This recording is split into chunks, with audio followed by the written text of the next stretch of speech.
آئیے اپنے آقا و مولا حضور احمد مجتبیٰ پیارے مصطفیٰ جناب محمد رسول اللہ صلی اللہ تعالی علیہ وسلم کی بارگاہ میں اپنی غلامی کا ثبوت پیش کریں۔ پڑھیں اللہم صلی علی سیدنا شفیعنا مولانا محمد بارک وسلم صلو علیہ صلاۃ و سلام علیک یا رسول اللہ صلی اللہ تعالی علیہ وسلم۔ ایک بار نبی اور آل نبی کی بارگاہ میں درود پاک پیش کریں۔ صلی اللہ علیہ نبی وعلیہ صلی اللہ علیہ وسلم صلاۃ و سلام علیک یا رسول اللہ صلی اللہ تعالی علیہ وسلم۔ اللہ نے قرآن مجید میں ارشاد فرمایا کہ قرآن جس کی ہم اور آپ تلاوت کرتے ہیں، اللہ فرماتا ہے یہ وہ کتاب ہے جس میں شک کی کوئی گنجائش نہیں، اور یہ ہدایت ہے متقین کے لیے اور ان لوگوں کے لیے جو ایمان بالغیب لاتے ہیں، بن دیکھے ایمان لاتے ہیں، اور جو نماز قائم رکھتے ہیں اور اللہ کے دیے ہوئے رزق میں سے اللہ کی راہ میں خرچ کرتے ہیں۔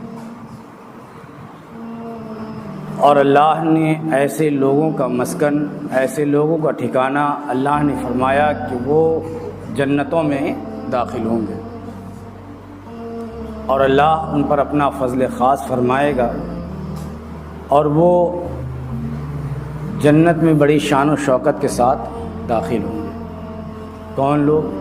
جو ہدایت یافتہ ہیں، جو متقین ہیں، جو اللہ کی بارگاہ میں نمازیں پڑھتے ہیں، جو ایمان بالغیب رکھتے ہیں، اللہ کی دی ہوئی نعمتوں میں سے اللہ کی راہ میں خرچ کرتے ہیں۔ اور ایک جگہ فرمایا کہ مومن وہ ہے کہ جس کے ہاتھ سے، جس کی زبان سے دوسرا مسلمان محفوظ رہے۔ مومن وہ ہے جو خرافات والی چیزوں میں، ان باتوں میں نہیں پڑتا۔ اگر بیجا اور فالتو اگر اس سے کوئی بحث کرتا ہے تو وہ اس سے سلام کر کے آگے بڑھ جاتے ہیں۔ خواہ مخواہ کی حجت میں اپنے وقت کو ضائع نہیں فرماتے۔ اور بزرگوں کا طریقہ رہا کہ وہ ہمیشہ اپنے وقت کو اللہ اور اس کے رسول کے ذکر میں لگایا کرتے تھے، کیونکہ دنیا کے لیے فرمایا کہ انما الدنیا فناء للقریب، یہ دنیا ان قریب فنا ہونے والی ہے۔ اللہ کے محبوب نے قبرستان جانے سے منع کیا۔ کب؟ ابتدائی اسلام میں، اس لیے کہ اس وقت قبرستانوں میں اکثر و بیشتر مشرکین کی قبریں تھیں، تو حضور نے منع فرمایا قبرستانوں میں نہ جایا کرو۔ اور یہ ابھی تک ایک ہی لے کے بیٹھے، حضور نے قبرستان جانے سے منع فرمایا، قبرستان نہیں جانا۔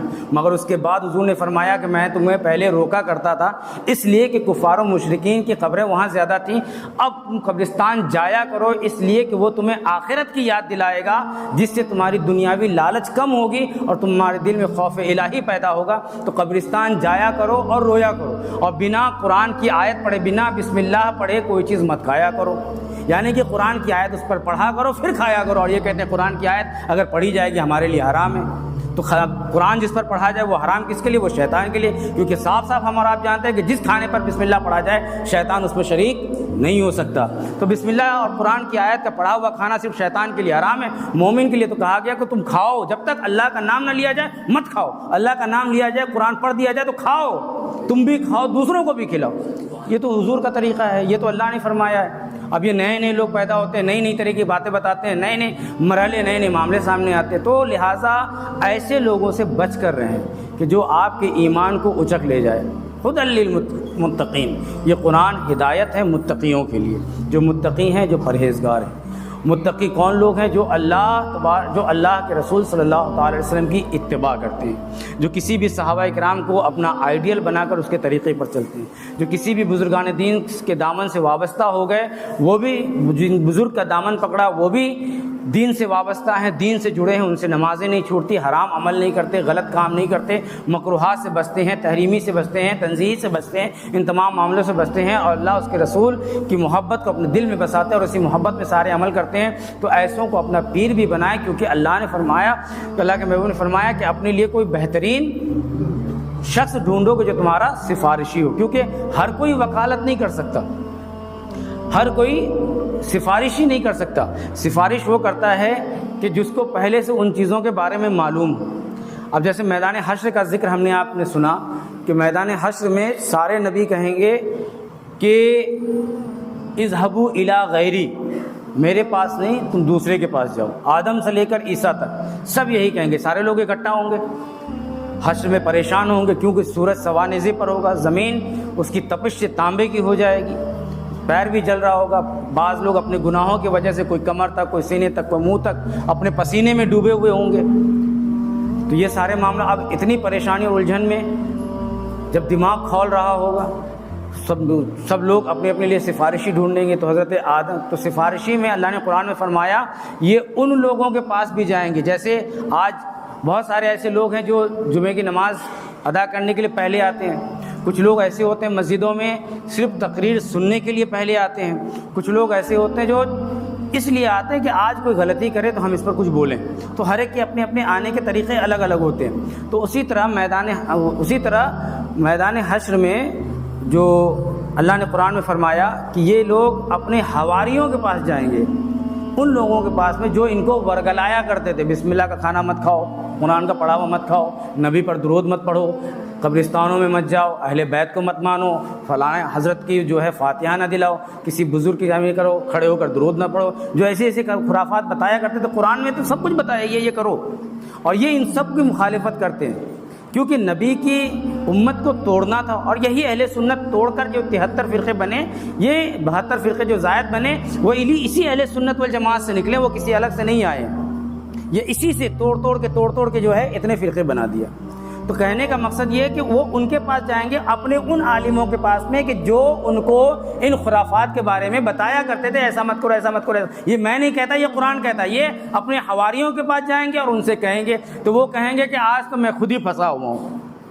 وہ کہیں گے آج تو میں خود ہی پھنسا ہوا ہوں کہ میں نے جو تمہیں باتیں بتائی تھی. تو وہ دعا کریں گے. کون اس کی سنتے تھے؟ وہ کہیں گے مولا میں اس کے بہکاوے میں بہک گیا، مولا جو تو عذاب مجھے دے گا اس سے کہیں زیادہ سخت عذاب تو اسے دینا، کیونکہ اس کے بہکاوے میں آ گیا. یہ قرآن کے الفاظ ہیں، یہ قرآن کہتا ہے. تو اللہ نے تو قرآن میں ایک ایک چیز آپ کو واضح کر کے بتایا. اب نہ پڑھیں تو یہ آپ کی غلطی ہے، یہ ہماری غلطی ہے کہ ہم پڑھتے نہیں. قرآن صاحب کہتے وہ اپنے حواریوں کے پاس جائیں گے، اس سے کہیں گے آج چلو اللہ کی بارگاہ میں ہماری سفارش کر دو. اللہ پکڑ فرما رہا ہے فتبعونی کے بارے میں پوچھ رہا ہے کہ نبی کی اتباع کیوں نہیں کی؟ تم نے وہاں قرآن میں کہا فتبعونی اور تم نے کہا تھا یہ نہیں کرنا، وہ نہیں کرنا، اہل بیت کو نہیں ماننا، درود نہیں پڑھنا، سلام نہیں پڑھنا، ایسا نہیں کرنا ویسا. مگر آج تو یہاں پکڑ ہو رہی ہے. کہا آج تو میں خود ہی پھنسا ہوا ہوں، جو میں نے بتایا تھا تو میں تمہیں کیا بچاؤں. اس لیے کہا کہ ہمیشہ ان عالموں سے مسائل پوچھیں، ان عالموں سے وابستہ ہوں کہ جو نبی سے عشق کرتے ہوں، نبی سے محبت کرتے ہوں، ورنہ وہ وہاں تو پھنسیں گے. اور اس کے بعد سارے لوگ اکٹھا ہوں گے، آدم سے لے کر عیسیٰ تک سب کے پاس جائیں گے. سب کہیں گے اذهبوا الی غیری، اذهبوا الی غیری، اذهبوا میرے پاس نہیں، دوسرے کے پاس، دوسرے کے پاس، دوسرے کے پاس. مگر اللہ کے محبوب کہیں گے انا لہا، آؤ میں ہی شفاعت کے لیے آؤ. تو وہاں پر سب سے پہلے جب وہ کوئی کسی سے ملتا ہے تو پہلے سلام ہوتا ہے کہ نہیں ہوتا ہے؟ اگر کوئی بھی آپ کے یہاں مہمان آئے یا کوئی اچانک سے آپ کا دوست مل جائے، السلام علیکم ورحمۃ اللہ وبرکاتہ، ہے نا. اگر ایمان والا ہے تو، ورنہ good morning, good afternoon, good evening, یہ سب چلتا ہے. آداب، نمستے وغیرہ یہ سب چلتا ہے. یعنی کہ کچھ نہ کچھ ایسا ہوتا ہے جو پہلے کلام جو دنیا کا بنایا ہوا یا شریعت کا دیا ہوا سلام ہے. مومن ہے تو سلام کرے گا، دنیا دار ہے تو گڈ مارننگ، گڈ ایوننگ کرے گا. اگر وہ ہندی کا پڑھا لکھا ہے تو وہ کچھ اور کرے گا. تو بہرحال کچھ نہ کچھ ایسے معاملات ہوں گے جو بات کرنے کی شروعات ہوگی. تو ہم جب نبی کے پاس جائیں گے سب سے پہلا ہمارا کام کیا ہوگا؟ نبی کو دیکھ کر الصلاۃ والسلام علیک یا رسول اللہ. اب جو لوگ یہاں کہتے ہیں کہ نبی پر سلام نہیں پڑھنا چاہیے، کہ وہاں تو اللہ نے صاف فرما دیا سب سے پہلا لفظ جو نبی نبی کو دیکھ کر ہوگا وہ ہوگا یا نبی سلام علیکہ، الصلاۃ والسلام علیک یا رسول اللہ. تو یہ کیسے کہہ سکتے ہیں کہ درود نہیں پڑھنا چاہیے؟ ان اللہ وملائکتہ یصلون علی النبی، یصلو درود بھی پڑھتے ہیں نبی پر، صلو علیہ وسلموا تسلیما، اور سلام بھی پڑھتے ہیں. اللہ اور اس کے فرشتے اپنے نبی پر درود بھی پڑھتے ہیں اور سلام بھی پڑھتے ہیں. اے لوگوں تم بھی پڑھا کرو. اللہ تو خود قرآن میں فرماتا ہے اور یہ کہتے ہیں کہ درود مت پڑھا کرو، سلام مت پڑھا کرو. اور تو سلام پڑھنے میں ایک ہوتا ہے بیٹھ کر، آپ کا کوئی بزرگ اگر آپ کا باپ کھڑے ہو کر آپ سے کوئی بات کرے اور آپ بیٹھ کر کہیں تو دنیا والے کیا کہیں گے؟ کتنا بدتمیز ہے، اپنے باپ سے ایسے بات کیا جاتا ہے؟ باپ کھڑا ہے اور بیٹا کرسی پہ بیٹھ کے بات کر رہا ہے، بیٹا بیٹھ کر، تو دنیا اس کو بدتمیز کہتی ہے۔ اور وہی اگر کھڑے ہو کر سلام پڑھا جائے، کھڑے اگر ہو کر اس سے بات کیا جائے، ہاتھ باندھ کر بات کیا جائے، ادب کہا جاتا ہے، تو ہم بیٹھ کر بھی درود پڑھتے ہیں، ادب سے کھڑے ہو کر بھی درود پڑھتے ہیں۔ تو یہ تو ہمیں آداب سکھائے گئے، اس لیے کہ نبی نے فرمایا جو ادب سے خالی ہے وہ دین سے خالی ہے۔ تو جو ادب والا ہوگا وہ نصیب والا ہوگا، جو بدتمیز ہوگا وہ بد نصیب ہوگا۔ تو ادب والے ہی خود قسمت ہوں گے کہ جن کو نبی پر یہاں بھی سلام پڑھنے کا موقع ملے گا، جسے نبی کو دیکھ کر بھی سلام کرنے کا موقع ملے گا۔ تو ہم کس جگہ کھڑے ہیں؟ ادب والوں میں ہیں یا بے ادب والوں میں؟ کیونکہ وہاں پر جو اللہ خود فرماتا ہے کہ وہاں جو لفظ ہوگا، سب سے پہلے قالو سلامہ، سب سے پہلے ان پر سلام پیش کیا جائے گا۔ اور اللہ کے حضور جب آئیں گے تو اللہ فرماتا ہے کہ جب جنتی جنت میں داخل ہو رہے ہوں گے، جب مومن آ رہے ہوں گے، تب سب سے پہلے جو میرا کلام اس سے ہوگا تو اللہ فرماتا ہے میری اور میرے فرشتوں کی طرف سے ان جنتیوں کے لیے سلام ہوگا۔ یعنی کہ اللہ پھر نبی کی امت پر سلام بھیجے گا ان جنتیوں پر۔ تو اللہ نے تو اتنی ساری چیزیں صرف کس وجہ سے؟ فاتبعونی، میرے محبوب کی اتباع کرو، صرف اتنا کرنا ہے، نبی کی اتباع کرنا ہے۔ پھر اللہ فرماتا ہے دنیا میں بھی جو کچھ ہے تمہارا ہے، آخرت میں بھی جو ہے تمہارا ہے، جنت بھی تمہاری ہے۔ مگر اس کے برخلاف کرو گے تو پھر جہنم کو بھی بھرنا ہے، ہم عذاب دوزخ میں بھی ڈالیں گے، اور پھر حشر میں سختی کے ساتھ حساب بھی لیں گے۔ تو ہم کہاں کھڑے ہیں، اس کا جائزہ ہم بذات خود لے سکتے ہیں کہ ہم کس جگہ پہ کھڑے ہیں۔ انسان اپنے وقت کو، آنے والے وقت کو بھول جاتا ہے۔ ہم ہر گناہ کرتے ہیں، مگر ہمیں گناہ کرنے کے بعد ذرا سا اس بات پر پچھتاوا نہیں ہوتا کہ کل اس کا حساب لیا جائے گا۔ امام شافعی فرماتے ہیں کہ جس سے میدان حشر میں اللہ نے حساب لیا وہ تو گیا، وہ بچ نہیں سکتا، کیونکہ ہر ایک چیز کے بارے میں حساب لے گا اور ہم حساب دینے سے رہے۔ اگر ہمارے پاس ہماری تنخواہ اگر 10,000 روپے کی اگر ہو اور ہم سے 12,000 کا حساب مانگا جائے تو 10,000 تو کہیں گے چلو کم پڑ گیا ہمارے میں سے لے لو، مگر باقی کے 2,000 ہم کہاں سے لائیں گے؟ تو ہمارے پاس نیکیاں تو ہم نے بہت ساری کی نہیں، مگر کسی کا دل دکھایا، کسی کی غیبت کی، کسی کی چغل خوری کی، کسی کا 10 روپیہ مار لیا، کسی کو تکلیف دی، باپ کی بات نہیں مانی، غریب کو ستایا، یتیم کو ستایا، جانور کو ستایا، چیٹی کو مسل دیا، یہ ساری چیزیں ہیں نا زندگی میں، ہم نے کر دیا، جانے میں انجانے میں کر دیا۔ اب جس کا ہم نے 10 روپے مارا، اللہ کی بارگاہ میں انصاف ہوگا، کیونکہ یہاں تو بچ کر نکل جاتے ہیں، پیسے کے بل پر باہر بھی آ جاتے ہیں، پیسے کے بل پر کسی کو مروا بھی دیتے ہیں، تو یہاں پیسے سے سارا کھیل ہوتا ہے۔ تو امیر تو ہمیشہ بلے بلے، مگر جو غریب ہے وہ تو ہمیشہ مجبور اور پھنسا رہ گیا۔ کہیں تو ایک جگہ ایسی ہو جہاں پہ انصاف ملے تو وحدہ لا شریک کی وہ بارگاہ ہے جہاں پہ انصاف ملے گا، وہ میدان حشر جو قائم ہوگا، اور حشر میں حساب و کتاب ہوگا۔ اب وہاں پر پوچھا جائے گا کہ 10 روپے کیوں مارا؟ وہاں پر کچھ ہوگا تو نہیں کہ 10 روپے کے بدلے میں 10 روپے دے دے، کیونکہ کفن میں جیب ہوتا نہیں اور دولت لے کے جا سکتا نہیں، 10 روپے دے نہیں سکتا۔ اب کیا ہوگا؟ اس کے میں سے 10 نیکیاں نکال کر اس کو ڈال دو، دے دیا گیا۔ کچھ ایسا ہوگا کہ بڑے گناہ ہوں گے، زیادہ ہوگا، اب اس سے پوچھا جائے گا جان کے بدلے میں جان، تم نے اس کا مرڈر کیا تھا، تم نے اس کو مارا تھا، تم نے اس کو تماچا مارا تھا، تم نے اس کا ایسے ہی کیا تھا۔ اب اس کا انصاف ہوگا۔ اب کہے گا، اس سے نہیں کہے گا جس نے جرم کیا، اس سے کہے گا کہ جس پر ظلم ہوا کہ تم راضی کیسے ہوگے؟ تو وہ کہے گا آج تو نیکی کی ضرورت ہے، مولا اس کی نیکیاں مجھے دے دے۔ تو کیا ہوگا؟ اس کی نیکیاں اٹھا کر اس کو دے دی جائیں گی۔ اب اس کے پاس نیکیاں خالی ہو گئی۔ اب تو تیسرا دعوے دار پھر کھڑا ہو گیا، اب وہ کہے گا مولا میرے ساتھ بھی، کہا کیا ہو؟ اب وہاں پہ بھی انصاف ہوگا، اس کو مارا، کسی ساتھ ستایا، ظلم کیا، جو بھی اس کے ساتھ۔ اب اس کے پاس نیکیاں تو ہیں نہیں، تو اللہ فرمایا کہ بتا تو راضی کیسے ہوگا؟ مولا نیکیاں مجھے دے دے یا مجھے جنت میں ڈال دے۔ تو یہاں پر کیا ہوگا؟ اتنا نیک تو تھا نہیں وہ کہ جو اللہ نے اس کو اپنے فضل سے جنت میں ڈال دیا ہوگا، کیونکہ گنہگار ہے تبھی تو اس سے پوچھ گچھ ہو رہی ہے۔ اب کیا ہوگا؟ مولا اس کی نیکیاں دے دے یا اپنے فضل سے جنت میں دے دے۔ اگر وہ اللہ کو راضی کیا ہوتا تو اللہ اس کے گناہوں کو بھی معاف فرما دیتا اور فرماتا اس کے بدلے میں تو جنت چلا جا، اسے چھوڑ دے۔ مگر نیکی اتنی تھی نہیں، گناہ کی نیکی چلی گئی، اعمال اتنے اچھے تھے نہیں، اس لیے پھنس گئے۔ اب کیا ہوگا؟ اس کے پاس نیکیاں بچی نہیں، تو اب کہا جائے گا تیرے جو گناہ ہے اٹھا کر اس کے اوپر ڈال دے۔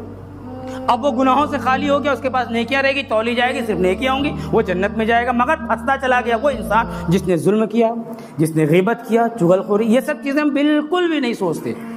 حشر قائم ہوگا، ایک ایک چیز کے بارے میں پوچھا جائے گا، سوال ہوگا۔ اور اللہ نے ایسا نہیں، ہر ایک چیز کے بارے میں اللہ کے محبوب نے بتایا اور اس سے سمجھایا بھی، مگر انسان ابھی وقت ہے توبہ کریں گے، ابھی وقت ہے توبہ کریں گے، اور اس میں اپنی پوری زندگی گزار دیتا ہے۔ مگر ابراہیم علیہ السلام کے سب سے پہلے اگر داڑھی کا بال سفید ہوا تو وہ حضرت ابراہیم علیہ السلام کا داڑھی کا بال سفید ہوا سب سے پہلے۔ اس سے پہلے کسی کی داڑھی کے بال سفید نہیں ہوئے تھے، سب سے پہلے ابراہیم علیہ السلام کی، اور اس کے بعد پھر لوگوں کے ہوتے چلے گئے۔ تو یہ امت محمدیہ کے لیے اللہ نے ایک تحفہ دیا۔ امت محمدیہ کے لیے داڑھی کے بال کا سفید ہونا یہ ایک اللہ کی طرف سے تحفہ ہے۔ کیوں؟ اس لیے کہ جب تک بال کالے تھے، چٹے تھے، تب تک وہ اپنے آپ کو لڑکپن، بچپنا سمجھتا تھا، مگر جہاں داڑھی کے بال سفید ہونے لگتے ہیں پھر وہ اپنے آپ کو بڑا اور بزرگ بھی سمجھنے لگتا ہے۔ اور سمجھنے کیا لگتا ہے کہ دنیا والے خود اس کو کہتے ہیں آپ بوڑھے ہو رہے ہو۔ کوئی غلطی کرتا ہے بوڑھے ہو رہے، تمیز نہیں آئی، کہتے ہیں نا یہ بات۔ تو داڑھی کے بال جہاں سفیدی دکھنے لگی، دنیا والے بھی کہتے ہیں بوڑھے ہونے لگو اب تو تمیز سے بات کر لو، بوڑھے ہونے لگے اب تو ایسا کرنے لگو، بوڑھے ہونے لگو اب تو نمازیں شروع کر دو، بوڑھے ہونے لگے اب تو گالی مت دو، بوڑھے ہونے لگے ایسا اب تو مت کرو، کل کو قبر میں چلے جاؤ گے ایسا تو مت کرو، کب پتہ نہیں تمہارا کیا۔ تو یہ ایسی مثالیں دی جاتی ہے۔ تو حضرت عمر نے فرمایا کہ اب تمہیں آنے کی ضرورت نہیں، اب تمہیں کچھ بتانے کی ضرورت نہیں ہے۔ اب وہ شخص ڈر گیا کہ اب مجھ سے کیا غلطی ہوگی، کہا حضور کیا غلطی ہوگی؟ کہا تیری غلطی اب کچھ نہیں ہے، کیونکہ اب میری داڑھی کا ایک بال جو سفید ہو گیا یہی مجھے اب چین سے جینے نہیں دے گا۔ میرے داڑھی کا ایک بال جو سفید ہو گیا اب یہی بال مجھے چین سے جینے نہیں دے گا، اس لیے کہ داڑھی کے بال کا سفید ہو جانا اس کا مطلب کہ اب میں موت کے بہت زیادہ قریب ہونے لگا ہوں، میرا وقت اب قدم بقدم موت کی طرف بڑھتا چلا جا رہا ہے۔ آج انسان دنیا میں بہانے بناتا ہے۔ نوجوان سے کہیے تو کپڑا ناپاک ہے، نوجوان سے کہیے تو غسل نہیں کیا ہوا ہے، نوجوان سے کہیے تو آج بہت تھکا ہوا آیا ہوا، یہ سارے اس کے مسجد سے اور دین سے بچنے کے طریقے۔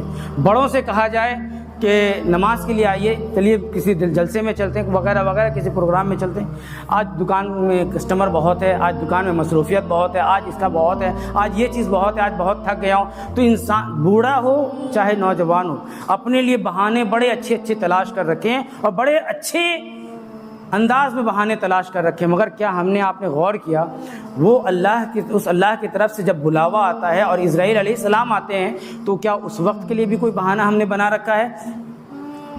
بنایا کوئی بہانہ ہم نے کہ اسرائیل سے بھی کہہ دیں گے اچھا آج چلے جاؤ، دوسرے دن آنا، آج چلے جاؤ یہ کام نپٹا لیں، آج چلے جاؤ یہ بیٹی میری 2 سال کی اس کی شادی کرا لیں، آج چلے جاؤ۔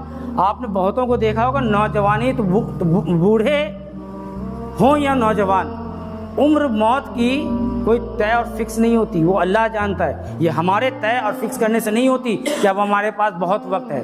بہت ایسے ہیں کہ نوجوانی میں چلے جاتے ہیں، ڈاکٹر صاحب کا لڑکا نوجوانی میں چلا گیا، PWD والے بھائی ہیں ان کا لڑکا نوجوان میں چلا گیا، اس کے علاوہ کتنے ایسی کی اولادیں ہیں جو جوانی میں چلی گئی، کتنے ایسے لوگ ہیں آج بھی بوڑھا ہو گیا، چلنے کی طاقت نہیں ہے، کھاٹ پہ پڑے مگر موت نہیں آ رہی۔ نوجوان جا رہا ہے اچانک سے اٹیک پر چلا گیا، ابھی وہ جو مقبرے میں میڈیکل اسٹور کیے ہوئے ابھی ان کا لڑکا چراغ سے چلا گیا۔ تو نوجوان چلے جا رہے، بوڑھے نہیں جا رہے، اور کبھی کبھی ایسا تو بوڑھے جا رہے ہو اور نوجوان ان کا مذاق اڑا رہے ہوتے ہیں، اور قبرستانوں میں ہم مذاق اڑاتے ہیں۔ اور یہ بھی دیکھیں، بتانے کا مقصد یہ کہ جو قبرستان چلے گئے ہم میں سے کتنے لوگ ہیں جو ان سے ملنے جاتے ہیں، ان کی قبر پہ فاتحہ پڑھنے جاتے ہیں، شب بارات میں جاتے ہیں، باپ ماں چاچا چاچی دوست احباب جو بھی مرتا ہے ہم جاتے ہیں قبرستان میں شب بارات میں اور ایک لائن سے سب کیا فاتحہ پڑھتے ہیں۔ تو ہمارے پاس اتنا وقت تک نہیں ہوتا کہ اپنے ماں باپ کی قبر پر جا کر فاتحہ پڑھتے ہیں، اور ہم کیا سوچتے ہیں ہمارے اعمال اچھے نہیں ہیں تو ہماری اولاد کیا ہماری قبر پہ آئے گی؟ کیونکہ تربیت تو ہم نے دیا نا کہ جب آپ اپنے باپ یعنی اپنے بیٹے کے دادا کی قبر پہ باپ نہیں جا رہا، پوتا دیکھ رہا ہے کہ میرے دادا کی قبر پہ میرا باپ نہیں جاتا، سال میں ایک بار مجھے لے کے جاتا ہے، اس کے بعد وقت ہی نہیں ملتا، تو کل کو جب آپ مریں گے تو آپ کا بیٹا بھی کہے گا دادا کے یہاں جاتے تھے تو سال میں ایک بار، یعنی کہ باپ کے یہاں بھی ہم سال میں ایک ہی بار جائیں گے۔ تو ہم نے اپنی اولاد کو یہی تو تربیت دی نا، تو ہم جو ہم سکھائیں گے وہی سیکھے گا۔ تو ہم نے بھروسہ کر لیا کہ ہم ایسا نہیں ہوتا، اللہ ایک ایک چیز کی پکڑ کرے گا اور ایک ایک چیز کے بارے میں پوچھے گا، جب پوچھے گا تو ہمارا جواب کیا ہوگا۔ کیا اسرائیل علیہ السلام کے لیے بھی بہانے ہیں؟ کیا اور دیگر کسی اور چیز کے لیے بہانے؟ یہ بہانے سارے اپنی جگہ پہ رہیں گے۔ موت جب آئے گی آ جائے گی، نہ آپ کے 2 سال کے بچے کو دیکھے گی، نہ پیٹ میں کسی کے حمل ہوگا تو وہ دیکھے گی۔ اس بات پر دھیان رکھیں۔ اس لیے اللہ نے فرمایا کہ اللہ کی بارگاہ میں توبہ، مسلسل توبہ کرتے رہو، اس لیے کہ جانے انجانے میں کب کون سا گناہ ہو جائے اور اللہ کس گناہ پر پکڑ فرما لے یہ کوئی نہیں جانتا، مگر جس کی پکڑ ہوگی امام شافعی فرماتے ہیں پھر وہ تو برباد ہو جائے گا، بڑی سختی کے ساتھ میں اس سے حساب لیا جائے گا۔ تو ہماری اور آپ کی کسی کی بھی ہمارے حساب سے موت طے نہیں کہ ہم 70 سال کے بعد ہم نماز شروع کریں گے، 50 سال ہو جائے اس کے بعد نماز شروع کریں گے۔ بہتوں کو آپ نے دیکھا 2 3 سال کی بچیاں ہوتی ہے، کسی کی 5 سال کا لڑکا ہوتا ہے، اس سے بھی کم، 30 40 میں جب جاتے ہیں تو پتہ چلتا ہے کہ یہ بچہ اس کا، یہ بچہ اس کا، یہ فلانے کا ہے۔ نوجوانی میں چلا گیا اور ہم لوگ افسوس کرتے تھے، اور لوگ بڑے افسوس کی بات بتائیے 3 بچیاں، اب کیسے اس کو پالا جائے گا، اس کے آگے پیچھے کوئی سہارا نہیں۔ تو اللہ ان چیزوں کو نہیں دیکھتا، نہ کوئی چیزوں کو دیکھتا ہے۔ جب جو چیز طے ہے اس وقت پہ موت آنی ہے تو ہم انتظار نہ کریں۔ اگر آپ کے دل میں قرآن کی آیات اثر کر رہی ہوں، اللہ اور اس کے رسول کی حدیثیں اگر اثر کر رہی ہوں، تو اس وقت کا انتظار نہ کیجئے کہ مجھ کو ہدایت ملے گی یا کوئی ایسی دل میں جھٹکا آئے گا۔ نہیں، اللہ نے فرما دیا اے ایمان والو، اگر تم ایمان لائے ہو تو اگر تم سے قصداً سہواً کوئی گناہ غلطی ہو جائے تو اللہ کی بارگاہ میں سچی توبہ کرو، اللہ تمہارے گناہوں سے درگزر فرمائے گا۔ مگر اگر توبہ نہیں کرتے، ہم اپنے گناہوں کی معافی نہیں مانگتے اور یوں ہی موت آ جائے گی تو بڑی سختی کے ساتھ حساب لیا جائے گا، اور وہ حساب کا جواب ہم اور آپ نہیں دے سکتے۔ تو اللہ ہمیں اور آپ کو، ہم سب کو عمل خیر کی توفیق عطا فرمائے، نماز پنجگانہ کی توفیق عطا فرمائے، حضور کی اتباع اور ان کی سنتوں پر عمل کرنے کی توفیق عطا فرمائے۔ استغفر اللہ رب من کل ذنب و اتوب الیہ۔ السلام علیکم ورحمۃ اللہ وبرکاتہ۔